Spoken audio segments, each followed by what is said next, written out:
Vai elektrisko zobu birsti var ņemt līdzi lidmašīnā vai nav kādu problēmu ar akumulatoriem? Jā, jebkuru elektrisko zobu birsti mēs droši varam ņemt līdzi.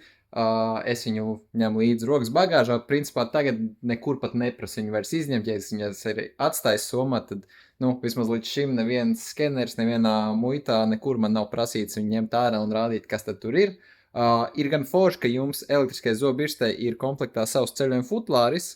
Ja jums ir Oaklīns, tad Oaklīnam gandrīz visiem modeļiem var nopirkt viņas arī atsevišķi. Ja jums, piemēram, ir Philips Sonicare, tad gan, ja jums ceļojuma futlāris bija komplektā, tad ir atsevišķi viņas īsti nevar nopirkt, bet mums ir pieejami universālie ceļojuma futlāri.